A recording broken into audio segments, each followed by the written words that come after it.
Tudo da Canção Nova em um só lugar. Canção Nova Play.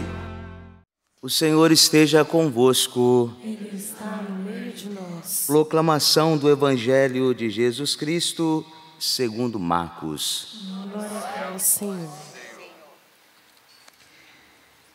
Estando com seus discípulos em Cafarnaum, Jesus, num dia de sábado, entrou na sinagoga e começou a ensinar. Todos ficavam admirados com o seu ensinamento, pois ensinava como quem tem autoridade, não como os mestres da lei. Estava então na sinagoga um homem possuído por um espírito mau. Ele gritou: "Que queres de nós, Jesus Nazareno?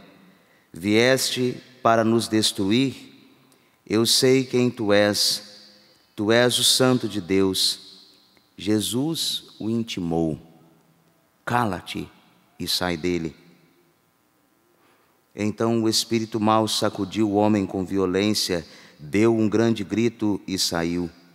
E todos ficaram muito espantados e perguntavam uns aos outros: "Que é isto? Um ensinamento novo dado com autoridade. Ele manda até nos espíritos maus e eles obedecem." E a fama de Jesus logo se espalhou por toda a parte, em toda a região da Galileia. Palavra da salvação. Glória a vós, Senhor.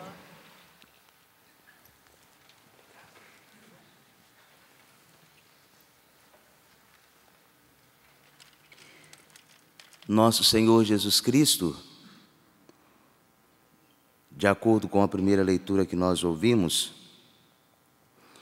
alcançou dignidade a todos os homens por meio de sua paixão, morte e ressurreição. E a paixão glorificadora de Cristo, ela aparece de modo muito claro na primeira leitura. Nós o vemos coroado de glória e honra, por ter sofrido a morte, sim, pela graça de Deus em favor de todos. Ele, nosso Senhor Jesus Cristo, provou a morte. Mas a morte de Cristo suscitou a vida.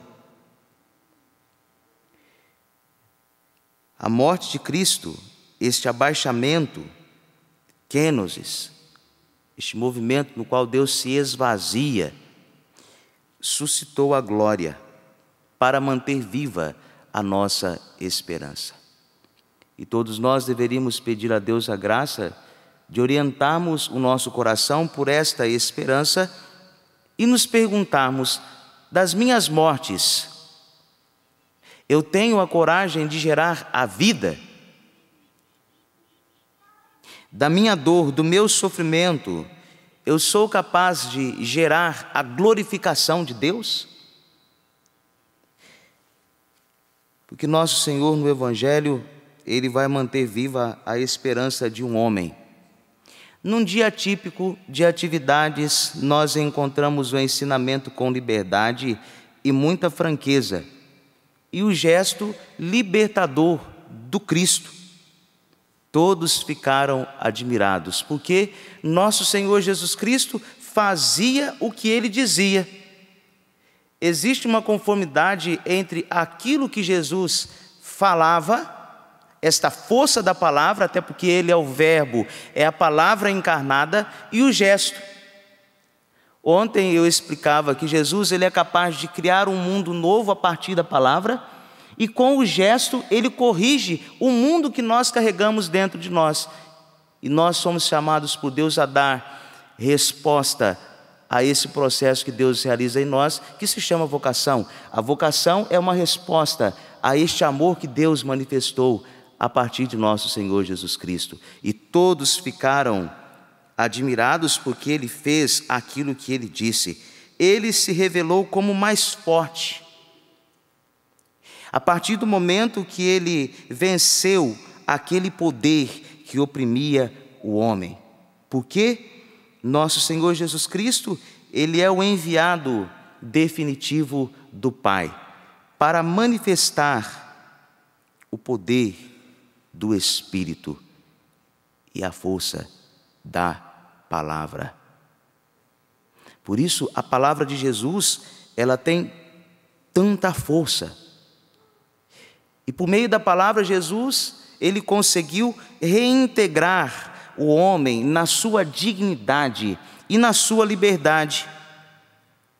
Cristo foi além daquilo que aparentemente se apresentava.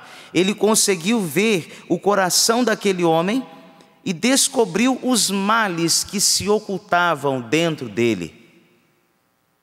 E o Evangelho diz que só o amor divino pode corrigir e saciar a sede que o homem tem de Deus, que por vezes buscamos em coisas erradas.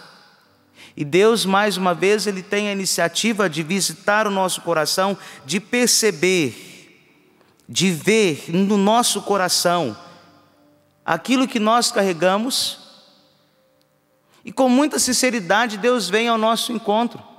Deus não se afasta de nós porque somos pecadores, muito pelo contrário, Ele entrou no mundo porque Ele nos ama, mas também entrou porque nós somos pecadores. Este gesto de Deus no Evangelho que nós ouvimos, que ao se deparar com um homem que estava fora de si, despossuído de si mesmo, estava possuído por um demônio, despossuído de si mesmo, é a imagem de tantas vidas perdidas por falta de sentido. Repito, este homem do Evangelho é a imagem de tantas vidas perdidas por falta de sentidos, tantas existências inumanas. E vem à minha memória aquelas forças que privam o homem de sua própria existência, como por exemplo, o egoísmo.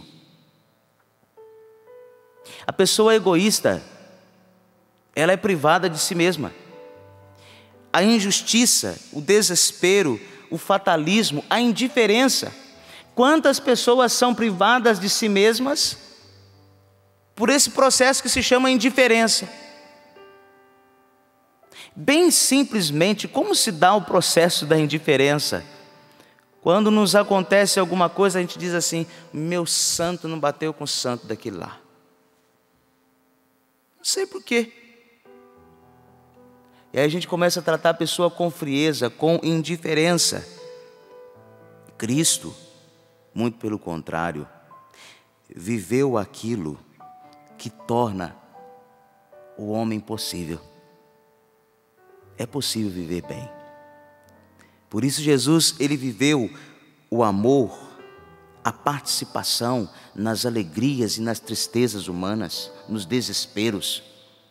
Nosso Senhor Jesus Cristo viveu a abertura de coração, o encorajamento, a liberdade, a verdade, a bondade, a ternura, a humildade, a paciência, a mansidão, a pobreza. Por isso ele conseguiu dizer as bem-aventuranças, mas antes de dizer as bem-aventuranças, ele já havia vivido. E hoje nós devemos nos perguntar com o salmista: o que é o homem?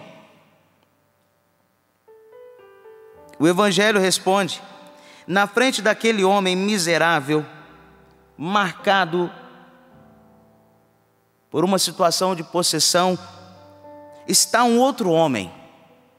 Se um está amarrado pelo demônio, aparece um outro homem livre, com um olhar de fogo. E aí está, o Evangelho afirma, o Espírito Santo habitava o Cristo. O homem habitado pelo Espírito se deparou com um homem que estava possuído por um demônio. A liberdade vem ao encontro daquele que estava amarrado. E Deus não abandonou aquele homem. E a atitude de Cristo fez com que aquele homem fosse devolvido a si mesmo. Há um tempo atrás eu recebi um livro, há muito tempo atrás, do padre Fábio, Quem me roubou de mim? E ele falava sobre o sequestro da subjetividade. Talvez seja mais fácil a gente enumerar as pessoas e as situações que nos roubam de nós. Mas agora a gente precisa fazer um caminho inverso a partir do Evangelho. Quem nos devolve? Jesus está devolvendo o homem a si mesmo. Quem te devolve? Na sua verdade.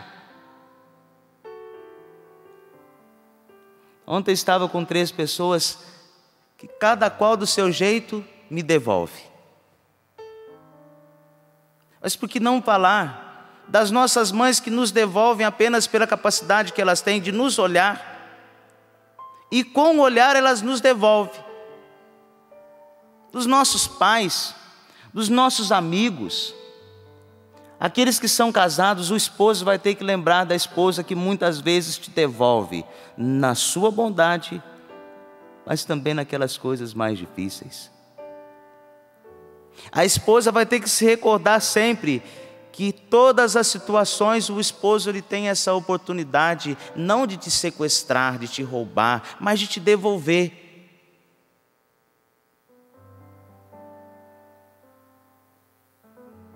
Uma jovenzinha, quando fui pároco em Lavrinhas,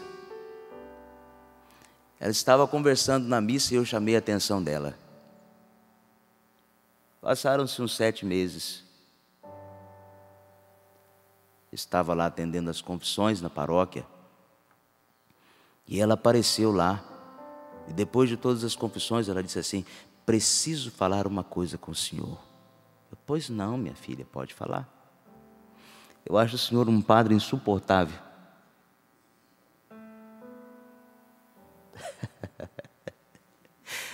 Ai, gente, em algum momento nós somos insuportáveis a alguém. E o que eu fiz? Mas por quê? Aí ela foi dizer, porque um dia o senhor chamou minha atenção na missa. Eu dentro de mim agradeci. Muito obrigado, porque você está me dizendo uma coisa que eu sei desde antes que você soubesse. Em algum momento você é insuportável. Mas aí vai ter que aparecer uma pessoa para te dizer que você é insuportável. O que você faz com as pessoas que têm a coragem de te dizer a verdade? Tornou-se minha filha espiritual. Era enorme, gordona. Foi emagrecendo, ficou justa.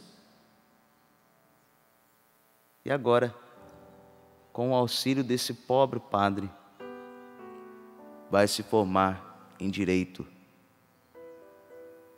Eu não sou melhor que vocês, mas em alguma coisa, podem ter certeza, você também é insuportável. Porque você é insuportável, suporte aquelas pessoas que se apresentam também como insuportáveis. Tudo da Canção Nova em um só lugar. Canção Nova Play.